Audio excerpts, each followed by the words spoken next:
kept this stage open for our experts' opinions. A very warm welcome to our speakers, audience joining us from across the world.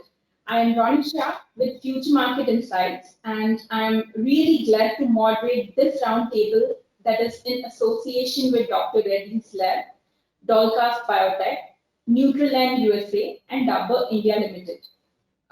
For audience who are new to this webinar, let me just give you a quick introduction about FMI. So FMI is an ISOMA certified market research company. We have got a rich repository of over 15,000 research reports across 12 plus domains.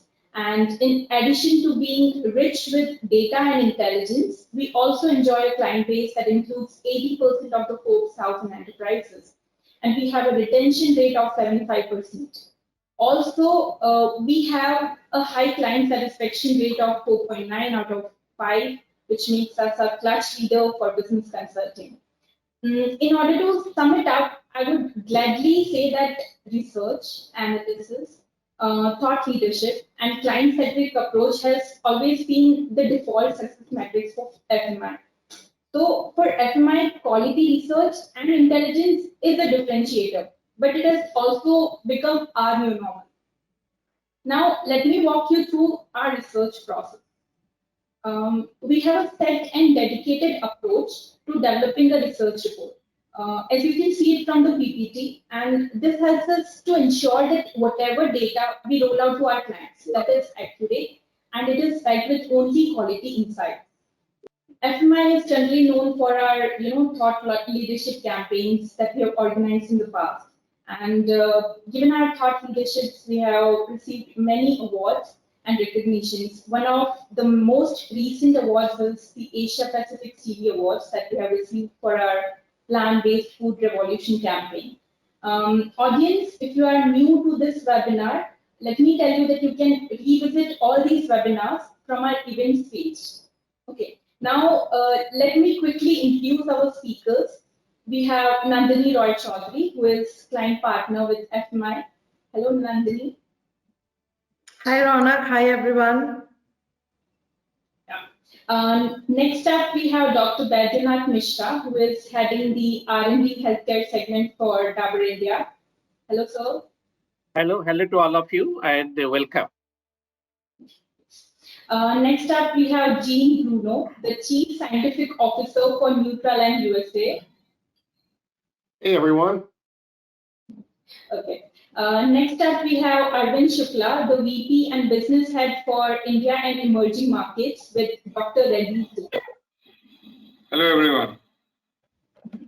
And last but not the least, we have Dr. Shavon Jackson, who is the Director of Medical and Scientific Affairs with DolCas Biotech. Hi, Shavon. Hello, everyone.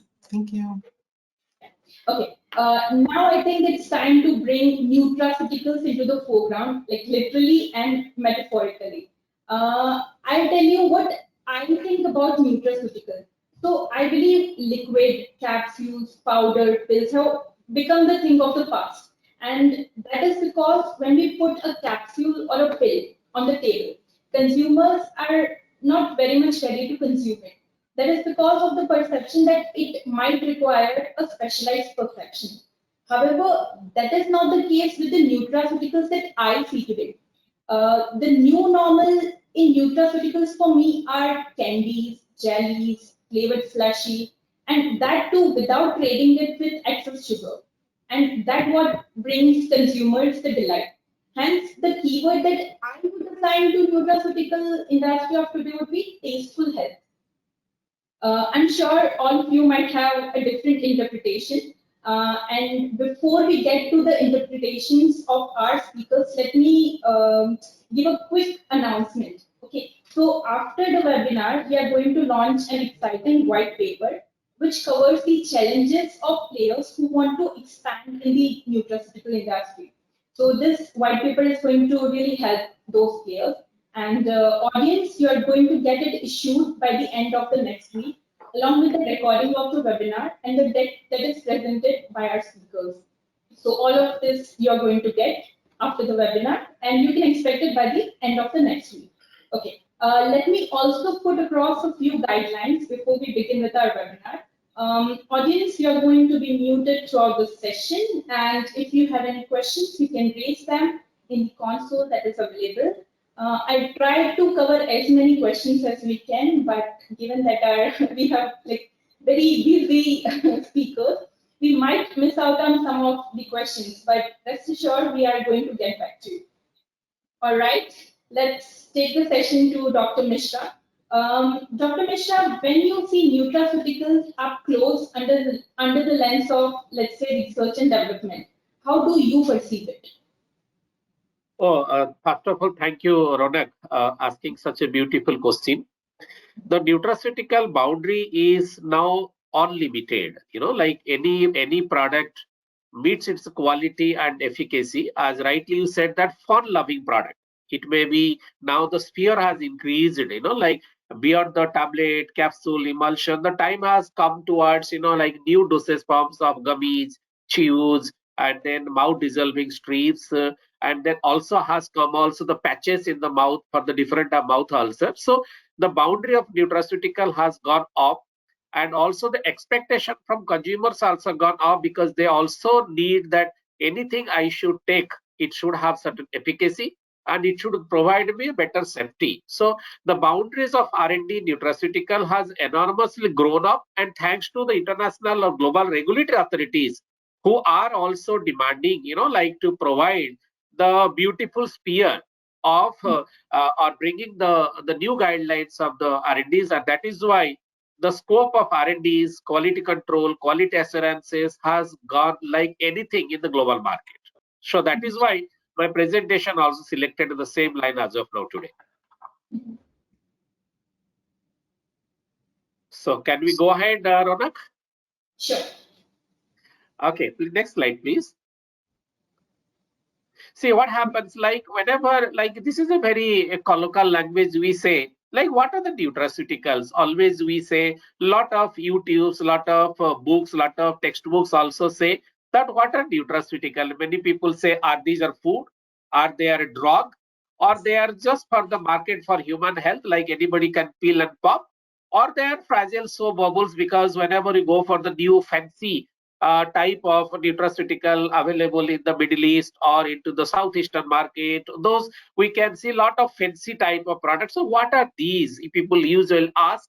So usually whatever we say that nutraceutical is between a line of like food and it is a drug. So which has efficacy like a drug, but actually we enjoy like in terms of our quality intake of timeline of the food only, not as a medicinal perception to the consumer. Yeah, let us move the next, please. So now whenever we move like that in the continuation slide here, I wanted to share to the audiences that the nutraceutical sphere is very widespread. Like there are whenever we say like functional food, fortified food, fruit fibers, plant extract, amino acid, vitamins, minerals, all these are either a single is called nutraceutical, or these are mixed together called nutraceutical with a proper ratio, with a proper rationale. Like how can we say a particular product is like giving a therapeutic efficacy to me? At least for that, suppose example is that a particular product with a defined amino acid as per the RDA limit, like RDA limit are different again country to country. So on the contrary space of the certain countries, when amino acids are designed to meet the basic need of people, we say okay, this is a particularly functional food.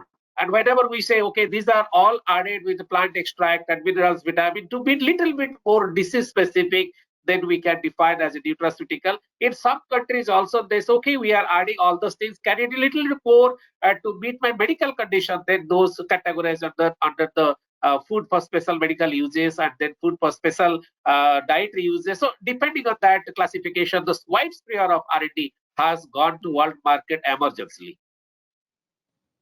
Next, please. So now, like whenever we say like this particularly conferences, like whenever we say like what are the new norms, like whatever I said already to you also there, the some of the key changes in the new norms include, as for the R&D aspect, is that stricter standards for the purity and quality of ingredient used in the nutraceutical product. many such countries, many such continents do not use the stricter standard. What they do, okay, this particular matter is there, bring from the other country, use it. Whether we have to see that whether that research which happened for certain ingredient, whether that country is having the allowed limit, whether that ingredient is permitted, because country wise the humans geneticity, humans abundances are different from country to country, religion to religion, occupation to occupation. So the scientist has to say that before designing a product, whether I carry a stricter standards on the purity and quality in terms of what is required for my formulation. And then also whenever a scientist is making formulation, also the team of medical affairs which is linked to the research R&D, they have to ensure that whether any claims which are prohibited to nutraceutical are I making to that, or any claims are making for food for special dietary uses or food for medical uses, are these supported by rigorous clinical, preclinical or cell line studies or not? So then after the requirement has been made, then labeling has to be fulfilled, and then with the improved quality of tech transfer, all the product can go to the market, and all these techs are in great demand and investment nutraceutical, whether you say R&Ds, you say quality control, you say selection of raw materials, everyone is getting benefited, and great investment is opportunities there, and the nutraceutical product is grown to market with all these efforts are taken care. Next, please. So now here I wanted to say that many people might be knowing what are the global changing trends in nutraceutical use. Like I travel all over the world in last 15-20 years.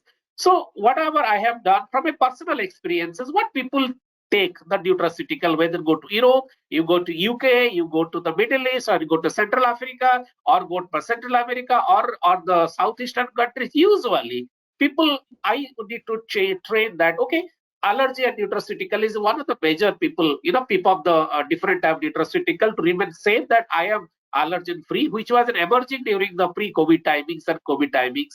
Then Alzheimer's disease and cardiovascular disease, cancer, diabetes, ophthalmic disorder, immunity system, inflammation, obesity, Parkinson, this all comes under the highest bracket of nutraceutical preference when people go and check the nutraceutical. Also prescribed by the physician whenever they practice. Like me, I'm a physician. We also include different product in the formulation which can potentiate the efficacy of the present formulation, also provide a great type of capacitance the person to lead and protect themselves from the other infections or the same metabolic or the occupational disorders what they're going to happen here. Yeah, next slide, please. So now from the R&D point of view, that what are the nutraceutical emerging areas? So emerging areas are might be, it is on for my personal concerns, like reduction incidence of CVDs.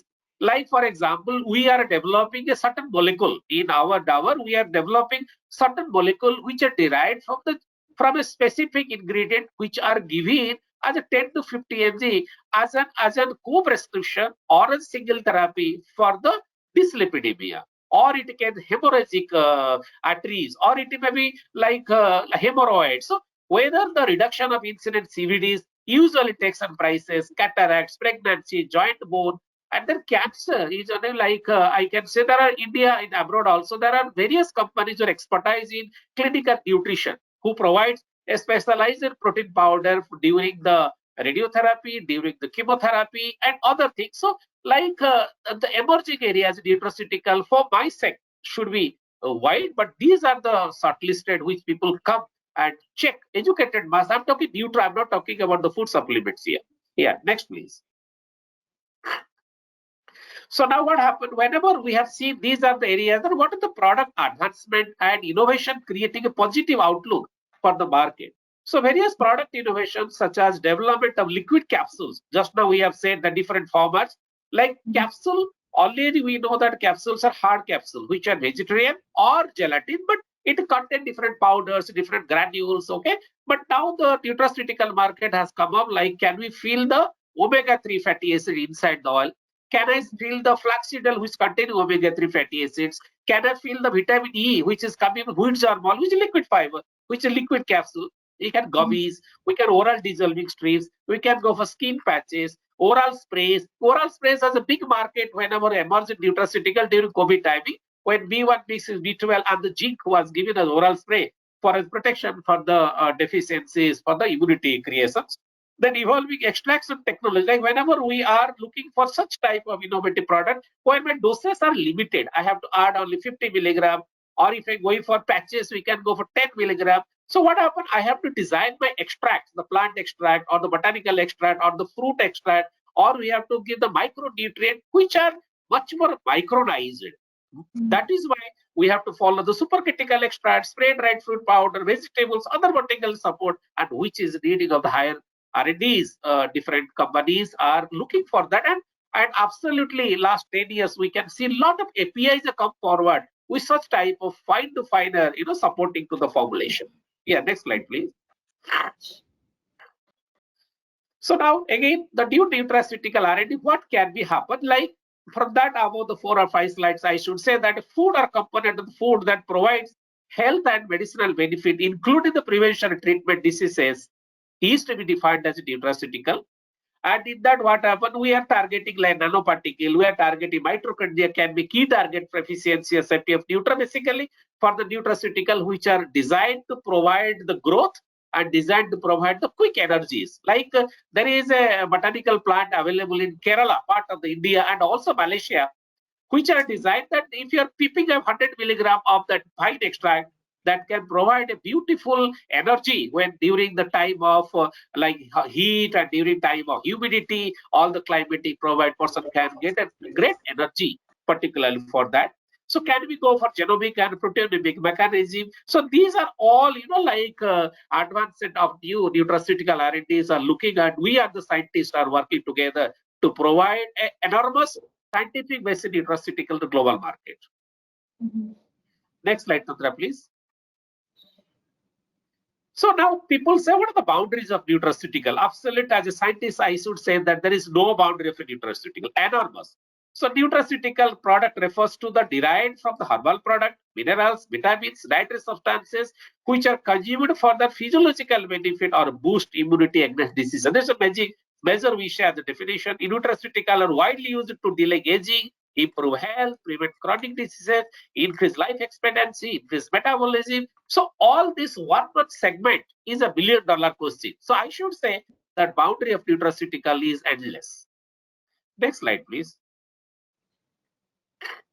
Now, whenever we say like suppose how this product is developed, as a scientist, what we do at the different steps, I try to gap in different steps for the general public, general people understanding. Step 1, we usually say like this is a part of drug discovery. We follow the nutraceutical.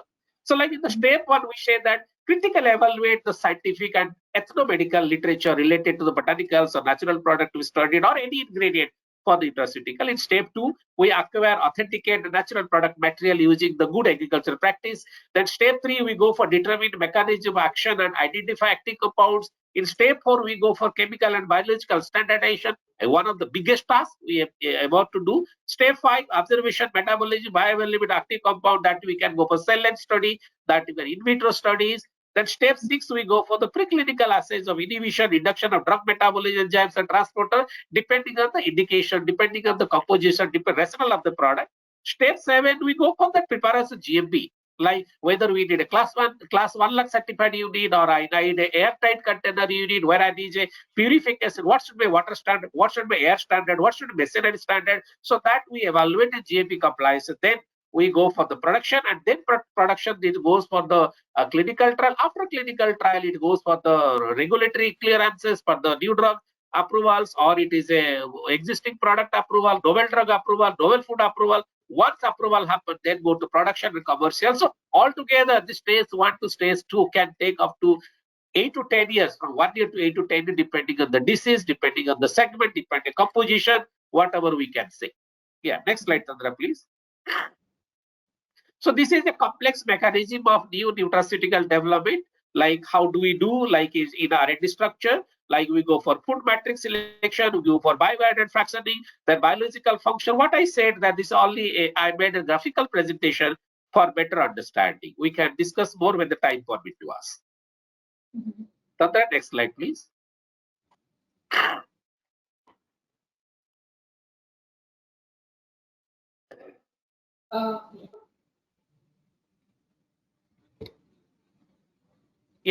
So now nutrient-rich diet acts as a key nutraceutical market trend. So this slide also clearly visible, like rising the geriatric population, awareness of the factor, and nutrition supplement altogether makes a complex mechanism to support, say that nutraceutical is a market trend as of now, which I think my colleague Arvind will be going to give a more detail in this session. Yeah. Next, please, Tandra. So these are all I should say that national, like how can go for scientific rationale of the products, which I have already explained. This is little bit measured into the pharmacological rational activities, pathological condition, how we can go for target identification, how we can go for efficacy assessment, what efficacy we should say, how many clinical trials we have to do, whether clinical required or we can go for cell line study, which target should be there, what doses should be there, where we should do the trial, what should be the number of volunteers, what should be the qualification investigate, everything we decide in the rationale in the part of drug discovery system. Yeah, next please. Then we go for dosage forms and consumer acceptances, like our marketing team or linked to the nutraceutical. Every company, they do. We also scientists, we saw like whether this particular product is compatible to gelatin capsules or vegetable capsule, liquid capsules, gummies, patches, or whatever that we discuss in the time of requirement and move ahead as per the requirement of consumer acceptance. Next, please. This all you can scroll down, already explained there, Tandra.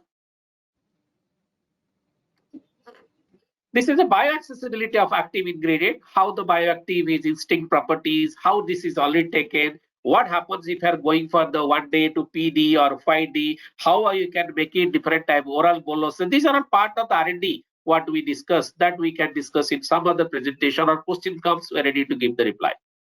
Sandra, next slide, please.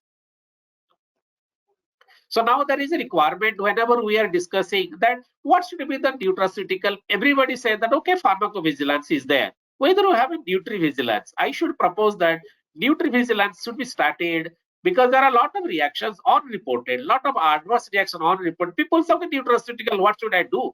Where should I report? So there is no such evidence. So on this platform, if anybody is there who can link to us, like we should say the prioritize the nutrivigilance, a part of the pharmacovigilance where the adverse reaction of the particular product reported to the manufacturer. Yeah. Next slide, please. So these are all dietary supplement market in USA, like what I said in the beginning already. Continue, Tandra. Next slide, please. This is also I already discussed, Tandra. Continue, please. This is all this we say, like what are the gaps in the legislation, and this is the okay. Continue, Tandra. Next slide, please.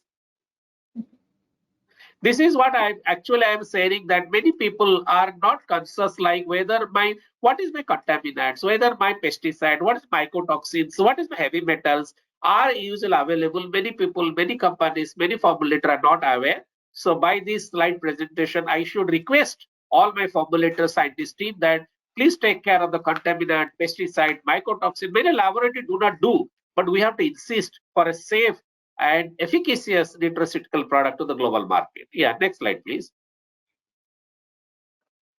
This is called the safety of nutraceutical, like main list of the ingredient for label differently, counterfeit, fake supplement, how to identify, maybe the contaminated brand or the may contain more or less than listed labels. So as a scientist, whenever we compare the market product, we take this type of stages to see that whether my product was designing start from to where and how to differentiate the market which are safe and which are unsafe nutraceutical. This actually we do different type of public awareness. When I was a part of the government in association, they usually do such type of awareness into the public media to that create awareness, be safe and be safe your family. Yeah. Next slide, Chandra, please. So this is a part of that, what I said, you like what other countries do, USA, Europe, Japan, China, India. So this is what I try to give in this slide, like there is a harmonization is needed, which many countries there is no harmonization. So harmonization is required. Then universal regulation has to be there on the safety, quality, efficacy. Still now, last 15 years we are talking, discussing at the time international platform, but there is no such harmonization happened yet. Different country, different regulatory, different guideline. So that creates a complexity of the product, go to the single product, goes to a different market, create a complexity. Yeah, next please. Continue. This is not important, Tandra. Next, please. So like here, like whenever me and Tandra, like we are discussing, like he requested, doctor, can you make how the claim of the food can be done? But I understood my colleague, Dr. Shavon, is going to give this information. So skip this slide, please. The regulatory rules of the different countries of USA, India, and Europe. So that also presently I do not need. Let us skip, please. Continue, please. Thank you.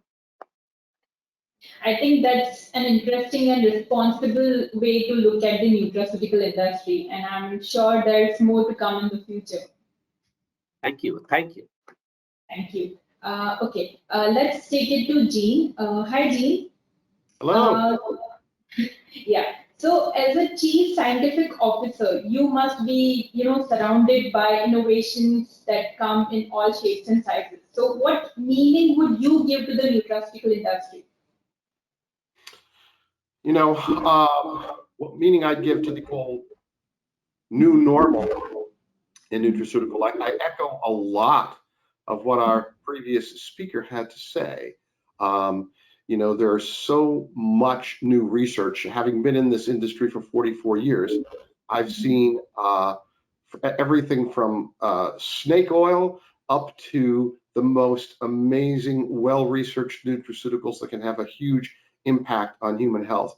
So to me, the new normal is progressing towards, not completely there yet, but progressing towards the use of clinically relevant doses of nutraceuticals demonstrated in clinical research to be effective for the purpose intended. So to me, that's what the new normal in nutraceuticals at its very, very best is. So I chose to talk today about a topic that I think sort of falls into that category. It's one of the emerging areas. Now, the word here, there's two ways to pronounce this. One is autophagy and one is autophagy. I'm going to pronounce it autophagy, just so you know those are the two pronunciations. I'm talking about stimulating autophagy, an effective strategy. I actually don't like the term anti-aging. I like the term healthy aging, but everybody's using the term anti-aging, so I used it. So that's what I'm going to talk about today. Please go to the next slide. Okay, so autophagy itself is a extremely important and vital biological process. Next slide, please. To understand it, autophagy is a process whereby cells in the body have a function. There's enzymes and other factors that actually help to break down old and damaged cell parts. And the value of that is it allows the cells to use those broken down parts, to disassemble them, to sort of repurpose them, save the components that can be saved and used, break down the ones that can't, and discard them. And what this does is it eliminates cellular clutter, and it optimizes cellular performance, and plays a vital role in healthy or well aging. It should be noted that a problem that exists is as we age, our cells' ability to perform autophagy effectively decreases. Therefore, anything that can be done to help stimulate autophagy, promote autophagy, is a good thing. Next slide. Just to illustrate the difference between what good autophagy is and bad, I like to have this slide. It shows you an engine, an old rusted engine not doing so well. But if you take that engine and you break down the parts and you get rid of the rust and you replace some of the old parts and you do all the right stuff, afterward, you have a highly functioning engine. And that's sort of what autophagy can do for your cell if it's functioning at its very best. Next slide, please. So just a couple of comments from different authorities on autophagy about why they're so important. Authorities have recognized the importance of autophagy for facilitating homeostasis, for just being healthy in general at a cellular level and a macro level. And Also, the importance of autophagy in the prevention of a number of different types of illnesses and disease, as well as the importance of autophagy just for aging in general, for having healthy aging and prevention of various age-related problems. Next slide.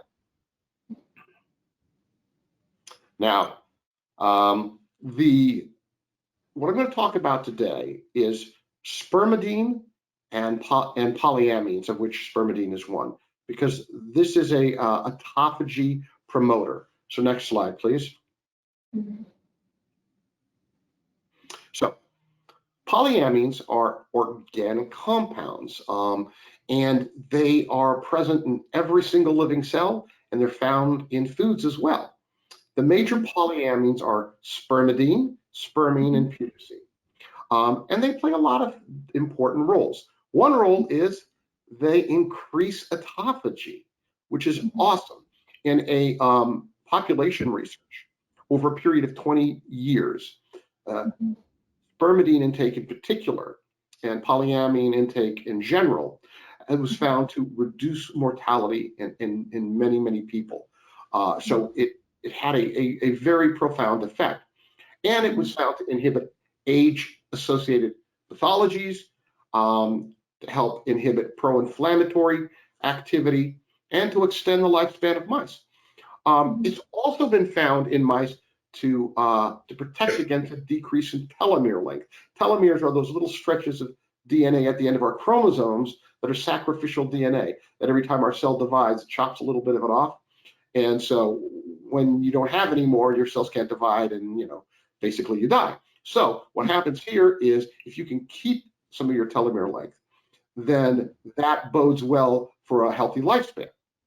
And so it's nice that it does that. And in the branded material called Miracell rice germ polyamines that my company sells, we've actually done research, or outside research that was done on our material in adult human fibroblast cells, showing it to reduce that telomere shortening. So that's a kind of a cool angle. But from a practical standpoint, it's like, okay, that's cool. So it's sort of a anti-aging, healthy aging kind of ingredient. But from a practical standpoint, what does that do for you? What kind of benefits do you see by promoting autophagy and the use of the spermidine and the polyamines? Next slide, please. And the answer is a few different areas, interestingly. One unexpected area is in hair. There have been no less than 2 published randomized controlled trials demonstrating the effectiveness of spermidine in hair. So laboratory research shows that the spermidine actually promotes the elongation of the hair, the hair shaft itself, and it upregulated the production of keratin, a critical protein in hair growth. So the first randomized double-blind placebo-controlled study was done over a period of 30 days, which is an amazingly short period of time to see results, and yet they did. You had about 60 men and women, broad age range, 18 to 60, and they had telogen effluvium, which just means stress-related hair loss. And they had 3 groups. One was 0.5 milligram of spermidine, that was it.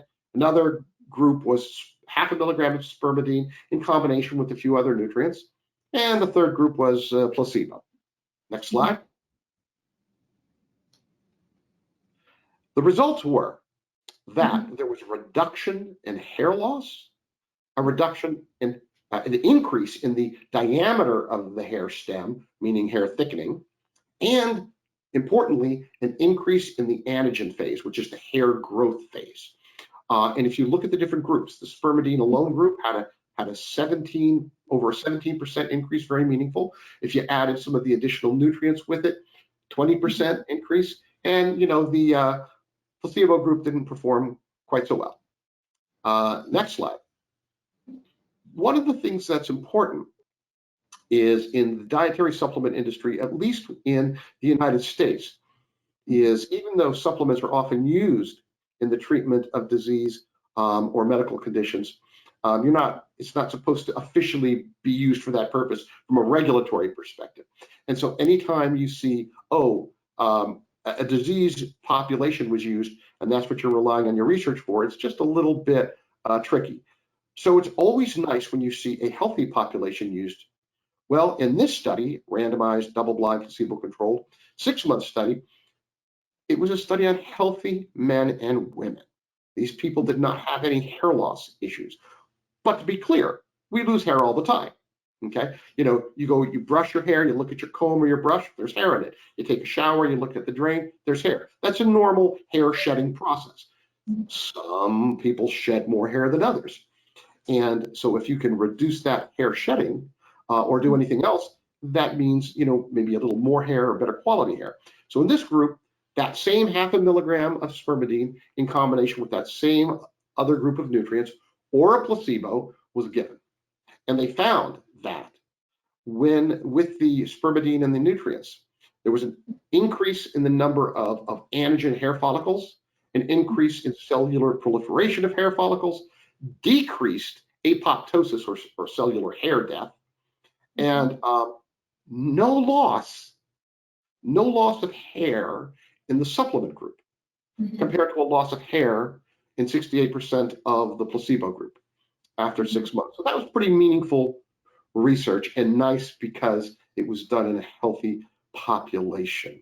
So it's a cool thing. If you're a formulator, and I've formulated many products myself, it's nice that it's such a small dose too. That means you don't have to have grams of material to get a result, something you can fit in a couple of capsules easily.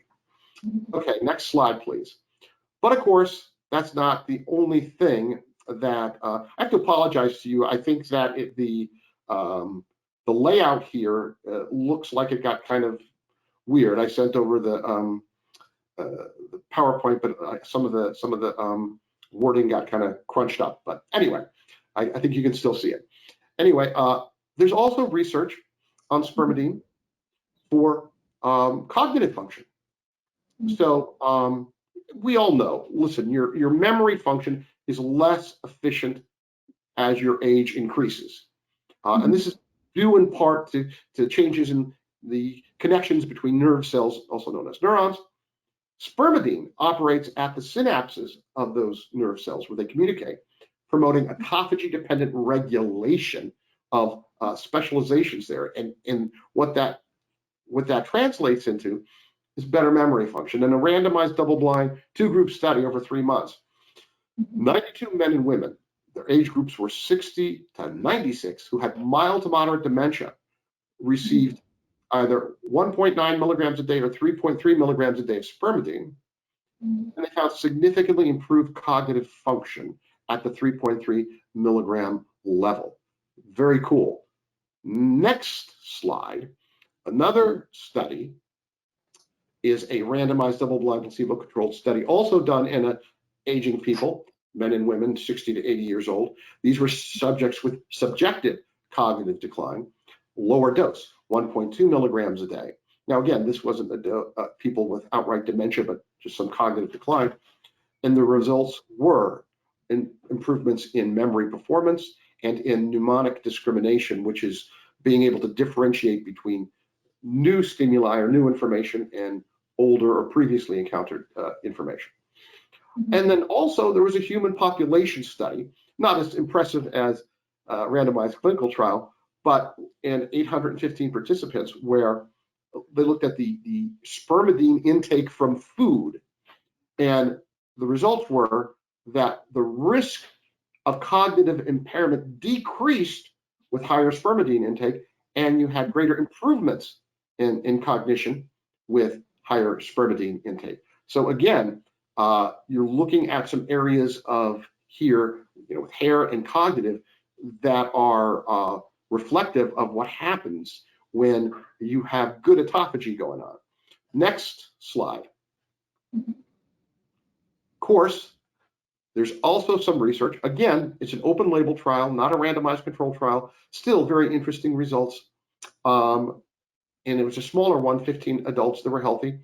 And this one, spermidine and spermine intake. And they found some very interesting results. A modulation and optimization of various hormone levels, reduction in cortisol, the stress hormone, in general improvements in DHEA, testosterone, progesterone, and estradiol, very, gender specific changes, which were all very, very good and beneficial for human health. By the way, I didn't mention it, but my company is also right now in the process of conducting a randomized double-blind placebo-controlled trial with 300 people looking at the cognitive functions of our branded spermidine material called Mishra. So hopefully I'll have some information to report to you sometime, maybe in the second quarter of this coming year on that. All right, so next. Yes, Mishra, our branded material, is a rice germ source of the polyamines. Next slide. There are different sources. There's a synthetic one, there's our rice one, and then there's a wheat one. Our rice one provides anywhere from 1 to 2% spermidine, which is the highest concentration of a natural source right now. And it also contains other naturally occurring polyamines with it. And the significance of that is the other ones, the spermine and the putrescine. If you have that present, your body actually takes that and makes more spermidine out of it. So you actually get a better result than just spermidine alone. The synthetic one, there's actually not been research on it in humans, just animals. And the wheat is perfectly reasonable, other than the fact that you have to use a lot more. And also, if you happen to have an allergy or you're gluten sensitive, that might be a problem from a wheat source. Next slide. One of the things we like about our material is we refer to it as being upcycled. So rice germ is a byproduct of the milling process, taking brown rice and making it into white rice. Typically that rice germ is disposed of as waste or maybe used in animal feed, but we're using that. We're upcycling it. We're transforming it into a nutraceutical with great properties and all of the certifications you can want, non-GMO, etc. So it's a great sustainable source of this particular group of nutraceuticals, the polyamines. Next slide. By the way, we just won an award. We won an industry award for our Mishra rice germ polyamines in the personal care category as a hair growth promoting nutraceutical. So yay! But this was formally announced right before supply side, but I figure it's close enough to supply side west that I'll leak it out.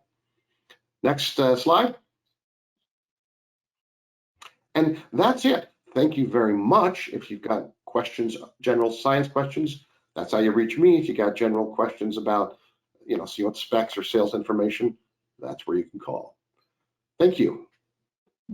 Thank you for your thoughts, Dean, and I wish you, I would like to congratulate you on the award that you are going to receive. And I'm really glad to be an insider now from your company.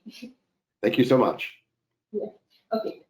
Moving on, we have Dr. Shavon. Doctor, you have been a naturopath yourself, and I have a very interesting question for you. So now, in order to cater to the mass, companies are trying to make their nutraceutical products as appealing as they can. Now, during this process, in order to assign the appeal to these projects, artificial ingredients per se will get a place of their own. Let us assume artificial flavors and artificial colors. In such situation, how do you see nutraceuticals? Yes. Hello, everyone. Thank you for that really interesting question, Ronak. Yes, I've been a naturopathic physician for close to almost 20 years now.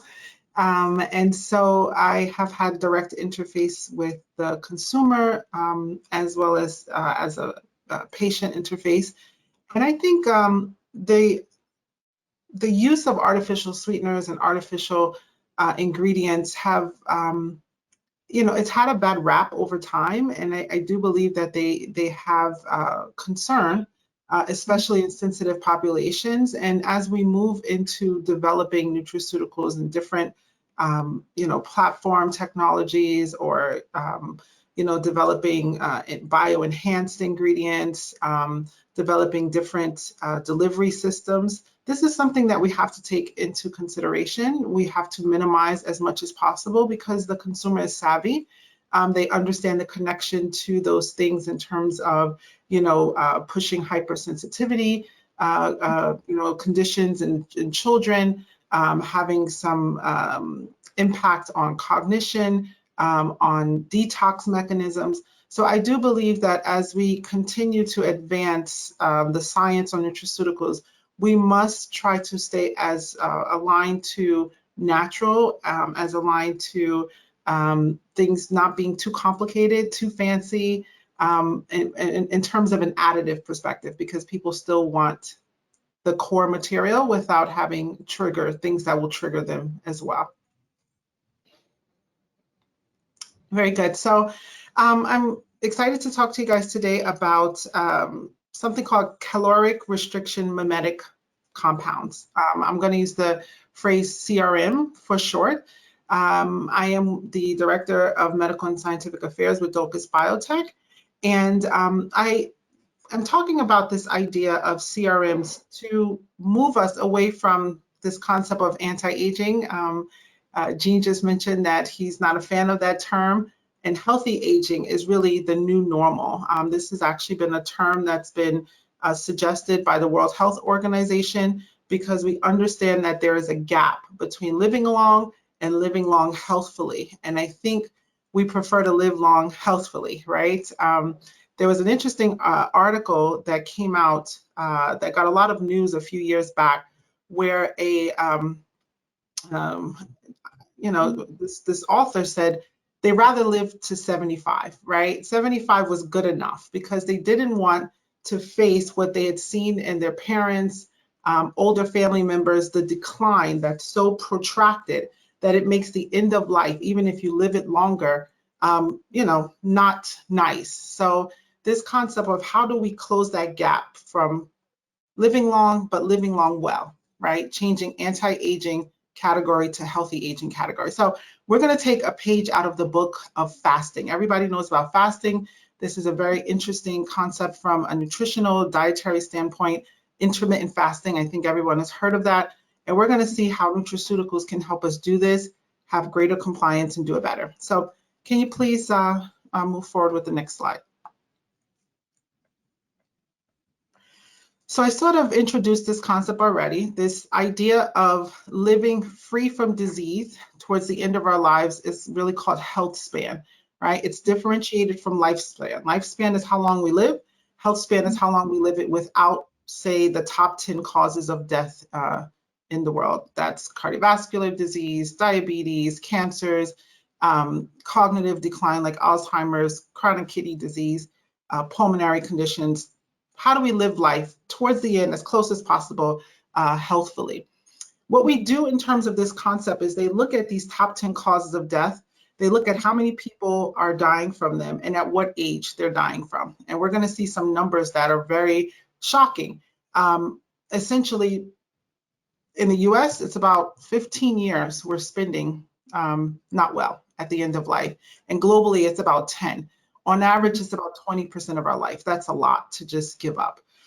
So how do we promote longevity at the same time optimizing health span? When we don't do it, I say that it's completely in vain. The whole concept of anti-aging as a category, if we're not promoting this idea of healthy living all the way to the end, it's really in vain. I thought this was a very interesting chart. Not scientific at all, just looks at what people's perception is. You can see that there is a disparity between the idea, the concept of health span and lifespan. So this just looks at the number of Google searches from 2010 to 2017. Most people, a lot of people, you can see that the trajectory was up. We're looking for the word lifespan. We want to live longer, right?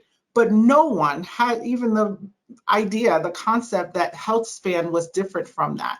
And this, I think, if we were to extend this out to 2023, we might not see so much of a difference, right? So there's a big difference between health span and lifespan. The goal is to expand. There's an expansion of this health span concept. So please, next slide.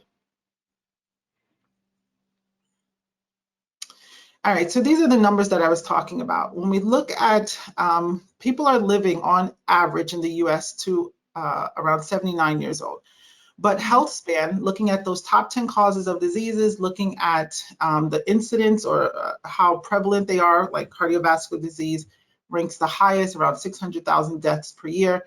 And then looking at the average age that people die of cardiovascular disease, it's right in the range of 64, 65 years old. So that is a difference of 15 years. Who wants to trade 15 years of quality of life just to have life? I mean, it kind of doesn't really make a lot of sense, especially if you're living it sick and unable to function well. Globally, it's a little better. US, we're not really doing so nice in terms of these numbers, but globally, it's a little bit better. It's about a 10-year gap. All right, so this is the data. This is what exists now. How do we close that gap? So there has been some discussion. This is as high as I mentioned, World Health Organization, but all of the large regulatory authorities around the world, and even local authorities. So things like the American Heart Association, they've had a new type of campaign to talk about health span and not so much lifespan. This idea is called health span expansion, and it looks at a couple of different areas: medicine, societal impact, and then science. And Tandra, if you just hit next slide for a second, we're going to emphasize science. I just want to show that science is the area where we are going to sort of emphasize. You can hit it again. The aspect of science has to do with regeneration, and Jean talked a little bit about this in the term autophagy or autophagy. Anti-senescence just means anti-aging, particularly of cells. This is where we're going to have our impact from a nutraceutical perspective, the new normal of nutraceuticals, I believe. Next slide, please. All right, so what we're going to do, and I apologize, I realize that this is a error here. This should be centenarians. So I'm sorry, not centurions, but centenarians. These are the people who live over 100 years old. So sorry about that. But centenarians, there's some things we're going to take from them. There's a big documentary series on Netflix right now called The Blue Zones. A lot of people have seen them, a lot of lay people, and now this term is becoming more popular. It's something that's been studied over the past 20 years, but I think there was an inside knowledge. This is looking at the places in the world where you have this compact group of centenarians. So people who they found that live, say, to the age of 105 years old, they have the phenotype meaning like the physical attributes, the biochemical attributes of an 80 or 90-year-old. All right, so it's a kind of the reverse of the 20% we were just talking about. We're living older, but we're not optimizing that 20% of our health span. They're living older and they are living better than someone who would only get to 20% less of their life term. So it's sort of, we're going to use that as a leverage.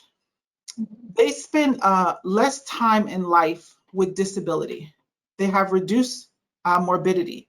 They either avoid or largely postpone all major age-related diseases. Avoid or largely postpone the cardiovascular disease, the cancer, the chronic kidney disease, diabetes. They avoid or largely postpone. Biochemically, they are similar to people who restrict their calories, whether that is on purpose, like with intermittent fasting, whether that is, leaning towards a malnutrition before it becomes problematic. But biochemically, they look like a calorie restricted person. And then the other important thing about it is that they have preserved glucose tolerance and insulin sensitivity. The way they handle carbohydrates is so much more, I would say, efficient than the rest of society. And this is part of the reasons why they are living so long. Please, next slide. Well, next portion. All right, so calorie restriction, we are going to focus here. This is going to be how these mimetic compounds, these nutraceuticals that actually make us appear as if we're in a calorie restricted state. We're going to use this to leverage the benefit that these centenarians have. So calorie restriction, what it does is it mimics deficit. So throughout history, either we have gone through periods of famine, there's been periods of starvation, there's been periods of just having to move in different locations, different types of food availability, etc. So war, all of these things have created survival mechanisms within our DNA. And calorie restriction, when we do it purposefully, intentionally, and in a proper way, it actually triggers this sort of old survival mechanisms. And it helps us to better match the resources of the cell, the programming of the cell, to the fuel that's available or that will be available in the near future. So it actually has sort of a built-in AI type of benefit. It can actually help us to sense what may be happening in the future. So there goes that word that Jean brought up. I'm not going to talk about it too much. Autophagy, it's the recycling, the reusing, the redistribution, and also the regeneration of cells by sort of moving around their fuel sources, the good stuff that they want to keep and the bad stuff that we can get rid of. It also is about activating nutrient sensing pathways. Okay, this is where I'm going to spend my time. The literature says that nutrient sensing pathways are inherent longevity programs. So inside of our body, we have longevity programs that if we can sort of tap into them, we can close the gap between health span and lifespan. And we can do that with nutraceuticals. All right, so the 4 pathways that we're going to briefly talk about are insulin and the insulin growth factor pathway, mTOR pathway, AMPK pathway, and Nist2 pathway. The top 2 are anabolic. They are growing. They help us to grow, to add, to our bodies, where the other 2, the bottom 2, AMPK and Nist2, are catabolic. They break things down. Ultimately, what we're trying to do is to be in a deficit state. So we want to increase catabolic, okay, and we want to decrease anabolic. This is how these centenarians are living a long time. All right, next slide, please.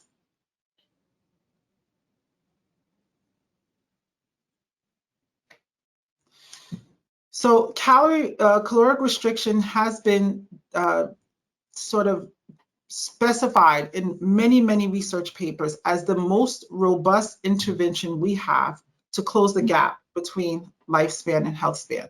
The problem is, okay, so by definition, it's a reduction of 25 to 30% of calories, relying on less glucose for energy, sort of tapping into fat oxidation. Everybody's heard of like ketosis.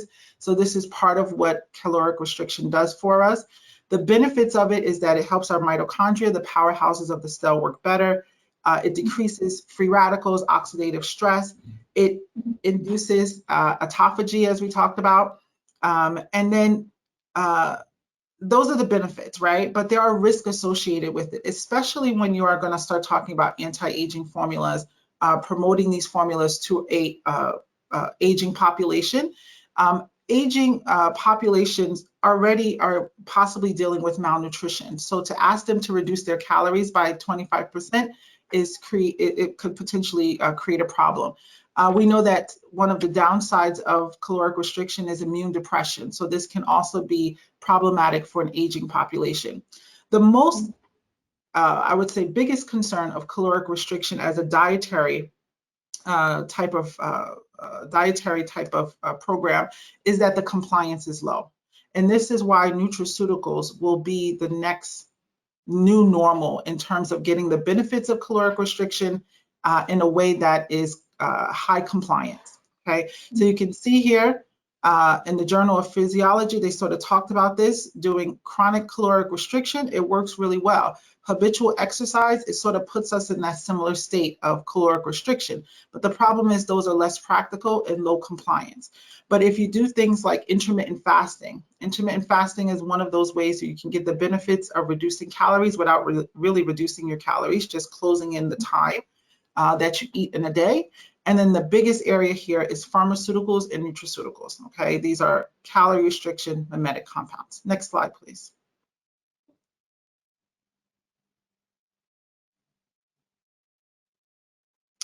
All right, so this is a nice graph sort of taken out of one of the journals related to caloric restriction and just sort of looking at disease versus caloric restriction.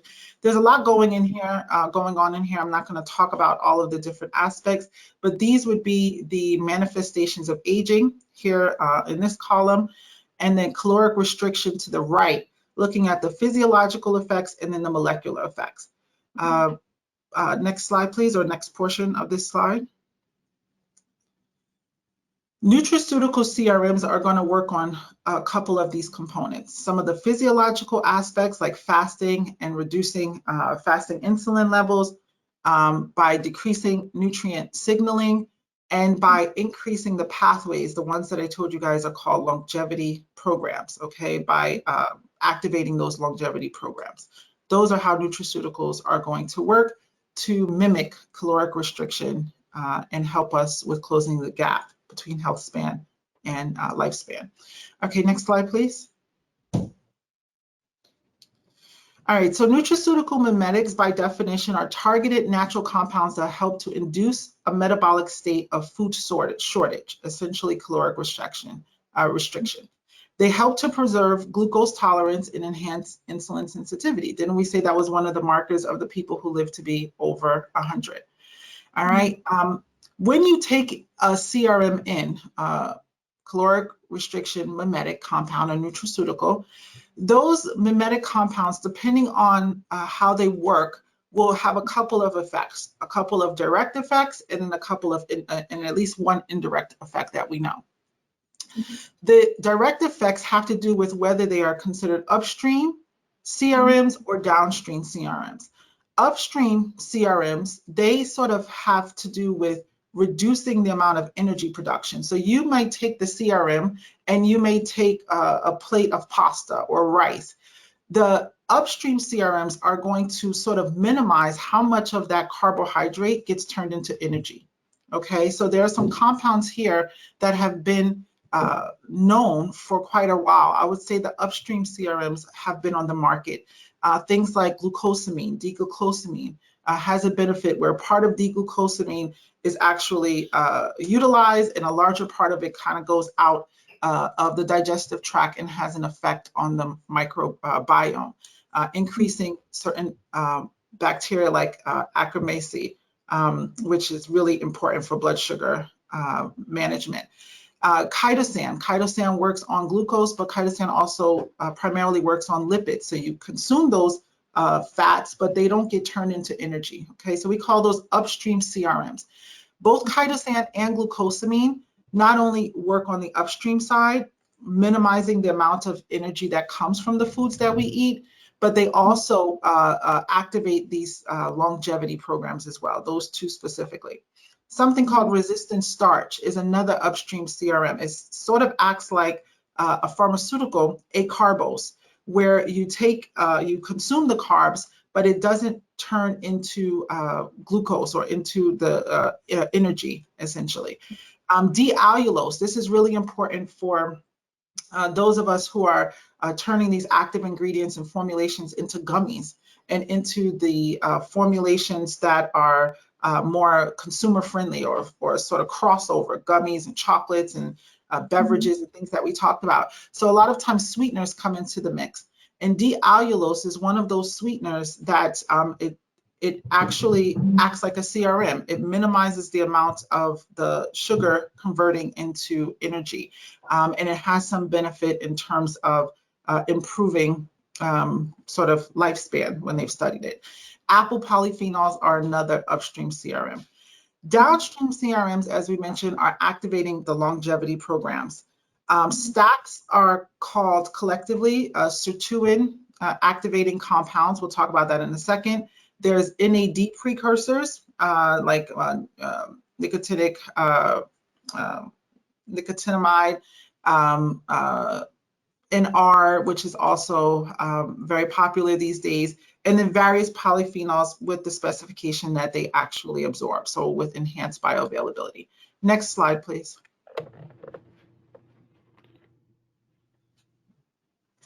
All right, so this is really for the attendees to look at later. But one of the things that I wanted to emphasize here, this looks at those 4 longevity pathways. I talk about, obviously just listing out the name of those pathways, how the body senses them or how they're activated.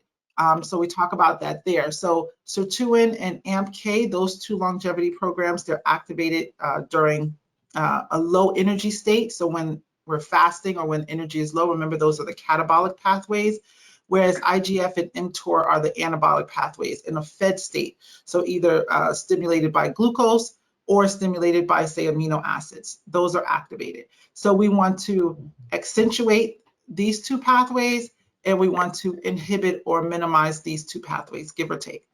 All right, this talks a lot about the aging impact. I'll leave that for you guys to look into on your own. Next slide, please, just emphasizing this area.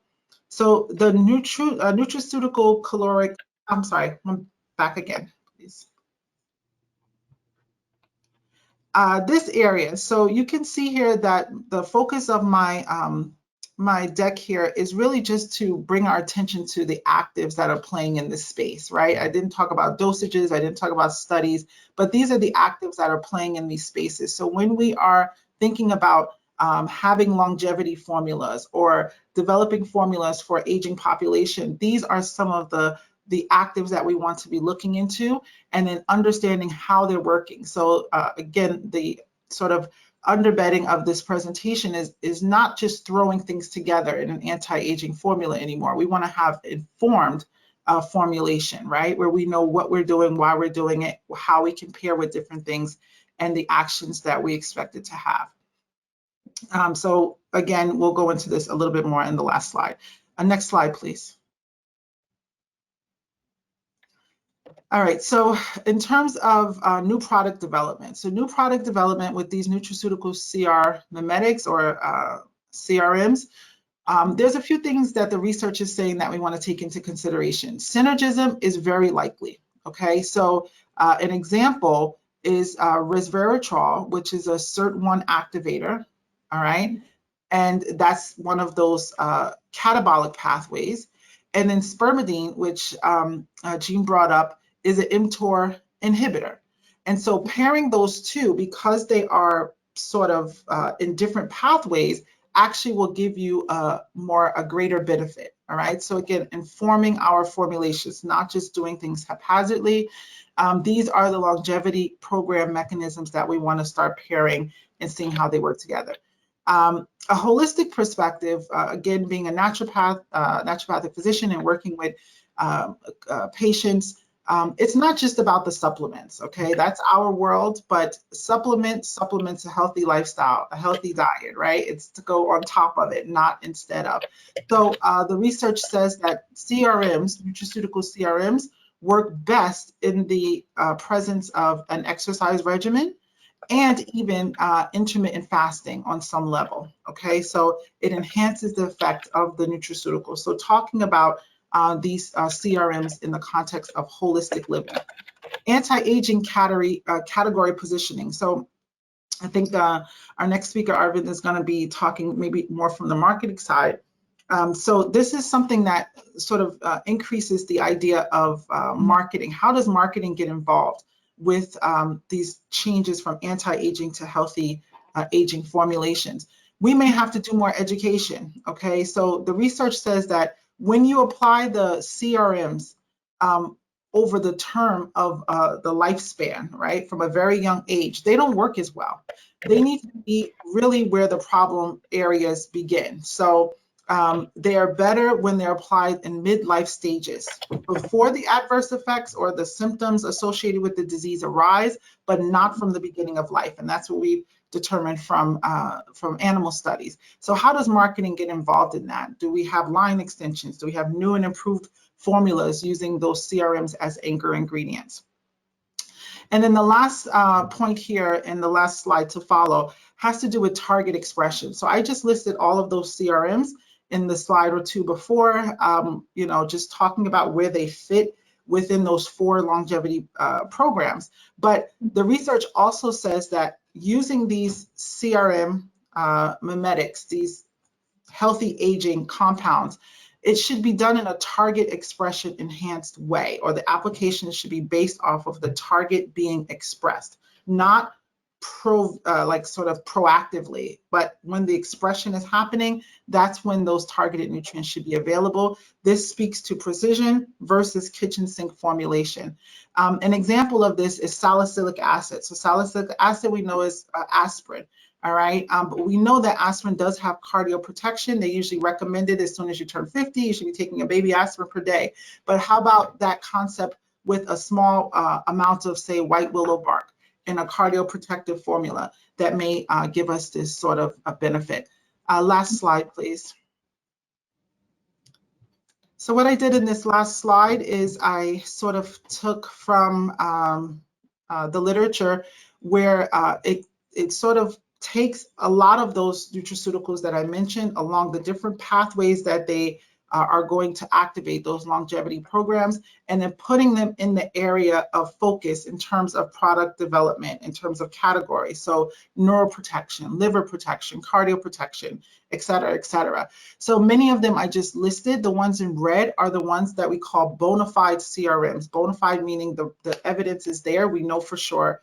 The ones that are in black are the ones that, you know, we think they're posited to be these CR mimetics. And then the ones that I've mentioned here specific, you might see a trademark. These are the ones, I'm with a company, DolCas Biotech, as we mentioned. These are some of our trademark ingredients. So curcumin, it fits into a lot of these categories. You know, if you're doing something targeted with antidepressant, curcumin is one of those aspects. Our curcumin has been studied and shown to reduce depression and other mood aspects. In liver protection, you can see here, curcumin is a bioavailability enhanced formulation of curcumin, and these are where you can use science-backed ingredients. These are the ones that are part of our offering. Similarly, I mentioned about hesperidin and bergamot polyphenols. We have a combination product of bergamot and sayonara called Bergason FF, and you can see that in the various categories. And then where you would have hydroxytyrosol as a main active in olives, we do have a high hydroxytyrosol product in an organic olive extract, and you can see that has relevance in trying to target anti-diabetic, cardioprotection, and even immunity. So last slide, thank you so much. I appreciate everyone's time. My references are there, and at the beginning was my contact information. So thanks again. Thanks, Shavon. That was an interesting take, and I believe as the industry evolves further, we will come to know more things that are to be done in the industry. Okay, our last speaker for the day, Arvind Shukla, who is the VP and Business Head with Dr. Reddy's Lab. Arvind, are emerging markets ready for the nutraceutical breakthrough? Absolutely. That's a great question, Ronak, and thanks for inviting me for this fantastic session today. If you look at the entire nutraceuticals market, which is more than $300 billion, the emerging markets contribution is very low, fairly low, but the growth potential is extremely high. And we have seen this post-COVID, how the adoption has got accelerated big time.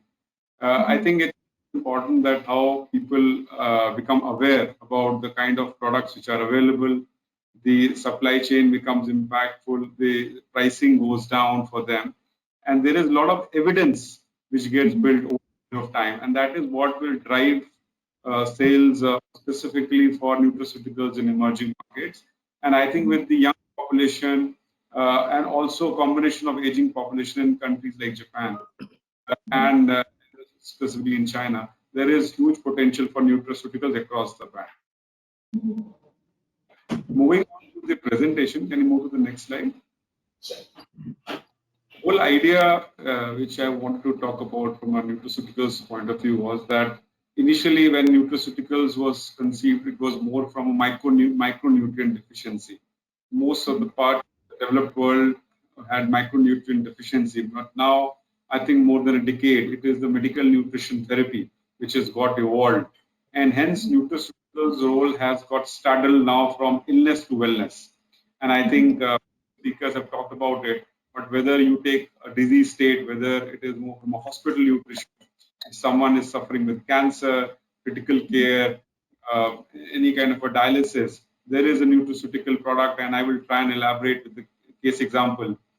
Similarly, there's a dysfunction or a metabolic and a GI. There are products now, whether it is related to diabetes, cardia, chronic liver disease, and all. The other spectrum is where consumers and patients are looking for neutral health or maintenance of the health, right? And the emerging trends which are coming up is all around sleep, mental health, pain. This is also where a lot of traction is happening for a lot of nutraceutical products. And then the latest trend which is moving towards is personalized nutrition, more of direct to consumer, D2C, where you are customizing the offerings for consumers and patients specific for that. So if you see, it's a beautiful thing which not even pharma can offer, which is only nutraceuticals which can offer is entire spectrum right from illness to wellness and covering all spaces. So this is where somewhere I think as awareness grows, as evidence grows across functions, because if you see the left hand side, for that to generate, you need a lot of evidence, you need a lot of support from medical fraternity. Without that, it's very difficult. And that's what has started happening. And I would like to illustrate with certain examples. Go to the next slide, please. So if you see, this is one of our products specifically, for diabetic nutrition. And this is where we have three kinds of clinicals. One is that it helps in managing HbA1c, right, and reducing it over a period of 180 days. Similarly, it helps in heart health by improving the HDL, the zero trans fat, and weight management. So the whole idea is now there are products available, combination of products, which is combination of macronutrients and micronutrients, which is helping and being used as adjuvant to medication. Go to the next slide. Similar to this, we have this product which is helping in hepatic, specifically chronic liver disease. This is also a combination of macro and micronutrients and devised in a way which is optimized so that the patients get the benefit. These are all clinically proven products with a lot of evidence behind them that they have been working and helping patients across. Go to the next. This is a fantastic product specifically for cancer patients and critical care patients. This is a clinically proven product which helps in maintaining the protein status of cancer patients with no decrease in the serum albumin levels. It is containing purest form of protein. So this maybe decades back would have been unbelievable to conceive that nutraceuticals also can play a role in managing and curing cancer. But it is not really curing, it is actually maintenance of cancer as a disease along with therapy, mainline therapy, which is there along with medication. Go to the next slide.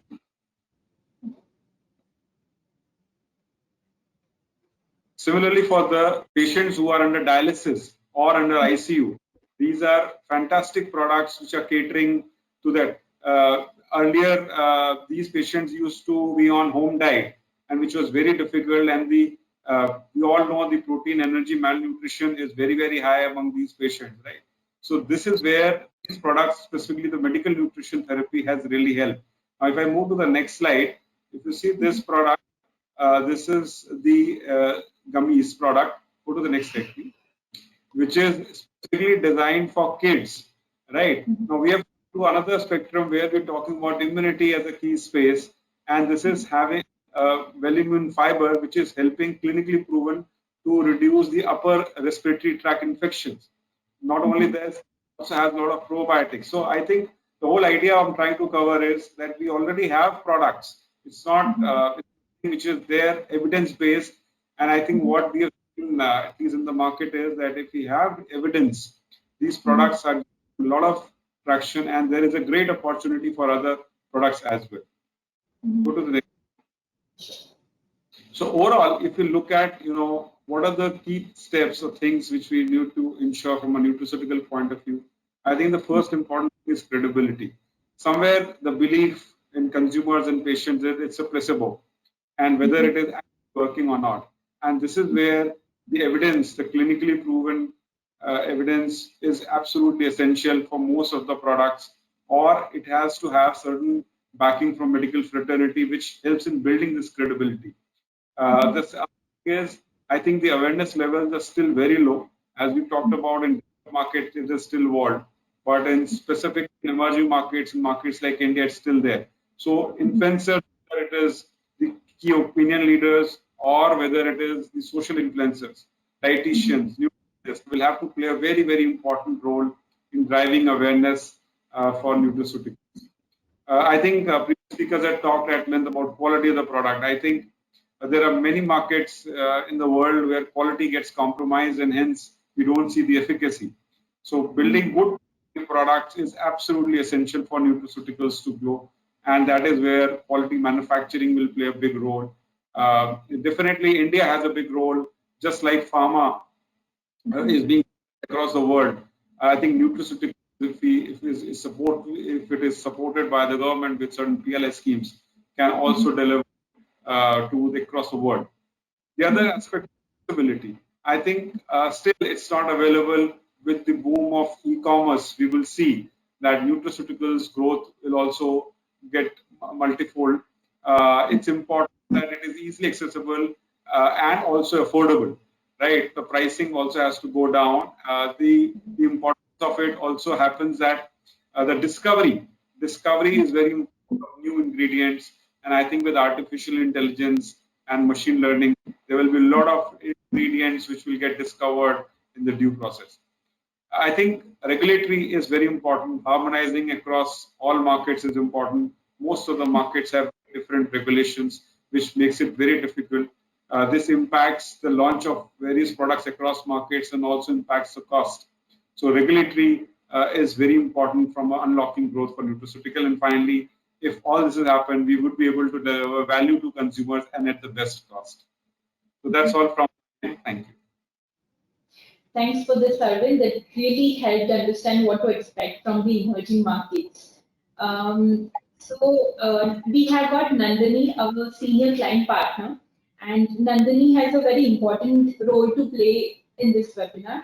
So what she usually does is she gets insights through her primary research, then she analyzes the number and she puts it in a single report for the clients to access. And similarly, she is going to do that after hearing the opinions and something to add from her experience. So Nandini, how do you take nutraceutical industry? Thank you, Ronak. And I can see that we have a bit of a limited time. So I maybe would consolidate my views and all the important pointers that the eminent speakers have made. So when we talk about the new normal, we have made a few of the very important points, such as, say, blurring the boundaries. So if you are talking about companies or brands who are trying to enter into the market or trying to work around the new nutraceutical industry, then they need to prioritize the quality and transparency of their brands to deliver the best products and meet the customer expectation. As an essential aspect of a brand, the product labeling should be accurate. Clearly, ingredients need to be stated, the allergens, the content, their dosage, quantity, and of course, they have to be regulatory approved. The aisle in our nearest drugstore have shifted from the product specific to health condition or say financially functionality specific. So Dr. Jean, Dr. Sharon, they talked a lot about healthy aging or say anti-aging, hair fall. So these are few of the functionality or say health conditions which are now largely discussed around the nutraceutical arena. So I can say that in the next 5-10 years, these lines where we try to differentiate the products, whether we call it as functional food or medical food, supplements, or say organic food, they are going to get blurred. And And then the emphasis will only be towards feel-good factor, trust, transparency, and the products, whether they are supplements in any shape, format, or form, which has to be naturally functional. Another thing that we discussed was about the artificial ingredients, or maybe few of the chemicals that Dr. Sharon and Jean were discussing. So what I feel is that the conventional ingredients, whether they are natural or synthetic, which kind of ingredients will gain traction in the near future, the debate will continue. When you consider cost and availability, synthetic ingredients, micronutrients are likely to be more practical choice. Naturally derived nutrients are more costly and not as abundant, or their processing is much more difficult. So as the debate continues over whether synthetic nutrients provide the same benefits as those derived from the whole food sources, or whether the customer accepts it or not, so it will take a bit of a time to get an understanding of how it can be done practically from the manufacturing point of view, of course. So during that time, the companies, the brands, they just need to exercise transparency regarding the ingredients, whatever they may be, whether they are natural, they are artificial. We talked about delivery methods as well. Dr. Mishra talked a lot about how the delivery methods will also play a significant role in the overall nutraceuticals, dietary supplement trends for this year and beyond. So traditional pill-based supplements will continue to dominate the market, but we can expect to see more innovative delivery methods such as beads, oral strips, patches, shots. We can see that there are a lot of oral clinical nutritions in the form of yogurt or pudding, creams. We also talked about the API-based pharma gummies, which are, of course, a niche category, but for sure, if the list of APIs and the health conditions are specified, they will be having a lot of traction in the market in the near future. Arvind discussed more about how the target audience is going to receive such new normal. So for that, I can say that, yes, of course, the growth projection for the emerging markets, such as, say, India, or I would say the overall Asia market, is significantly high. So it's important for everybody to understand what their target audience is, understand what kind of age gap or generation a brand is trying to cater to. Because with every generation, whether you are trying to cater to a Generation X, a millennial, or even a Gen Z, the health conditions, the priorities, the list of ingredients preferred will be different. So it is important to identify who will be your target audience and then build the product around the target audience, because one product fitting to all will not work in this new normal age. So yeah, identifying your target audience will be very, very important. And the very common trend across the food and beverages industry, what I can say, which is not specific to just the nutraceutical ecosystem, is that the customers, they are trying to move away from the chemically processed or, say, lab-based food, and they want more of a food-based food products. So products which are natural, which are real, and have recognizable ingredients is something which will have a larger traction into the market. So yeah, just to conclude, the pointers of all our eminent speakers, and what I feel is that the ingredients that target health conditions and then the target audience that we are catering to will be very, very important. And along with that, if you are talking about, say, organic products or natural ingredients, then as Dr. Mishra said, the regulations and the policies needs to be defined in every country across the globe. It will not happen with just the developing countries or just the developed countries. It has to be across the board. So yeah. Okay. Thank you, Nandini. I think that angle really helped in viewing the nutraceutical industry of tomorrow. All right, let's take the questions from our audience, and since we are falling short of the time, let us try to keep the answers short. Okay, we are going to share the descriptive answers with the audience once we receive it from you all. Okay, so we'll start with Jean. Jean, this one's for you. Majority of nutraceuticals are the part of preventive care. Can corrective care be a reality too?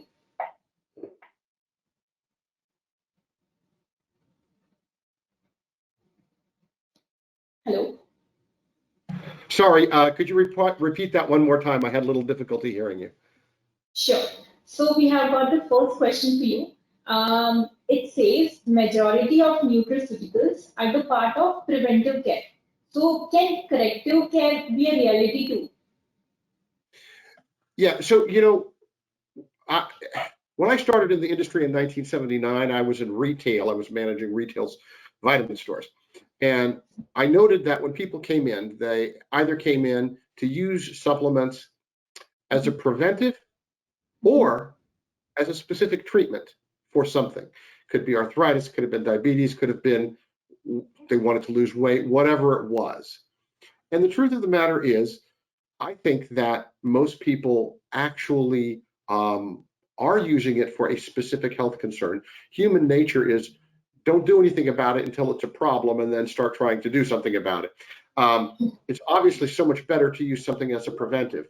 But yeah, absolutely, as part of a complete program of treatment, nutraceuticals can play a role. I just want to be clear that if the only thing you do is use evidence-based nutraceuticals, but you don't clean up your diet, you don't do any kind of exercise, you don't do anything else, you know, your results are going to be very limited.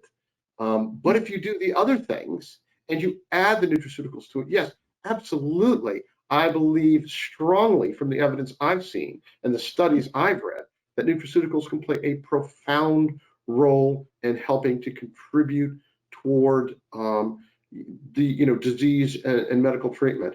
So as either and even if and especially if you're getting conventional medical care, it could be part of an integrative plan if you are able to work with your doctor in that way. Thanks, Jean. Audience, I hope that answers your question. Moving on to the next one, and this is for Dr. Mishra. Dr. Mishra, is taste the only differentiator to make a breakthrough in the nutraceutical industry? Ronak, good question, but absolutely it is not like only criteria for nutraceutical, because nutraceutical has to be much more criteria like finding the active molecules, finding the right ingredient into the product, finding the right reaction, like understanding what is intermolecular reaction happening into that particular product, how does it behave into the particular body, how does it interact with other drug molecules. So can be a parameter. Test is not an active parameter, only parameter for nutraceuticals. Thanks for the insights, Dr. Mishra. And we have got the next one for Dr. Shavon. Dr. Shavon, what is that one myth about nutraceuticals that you would want to break?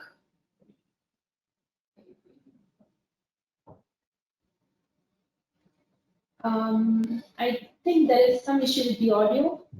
There we go. I was on mute. I apologize. Okay. I would say one of the biggest myths is that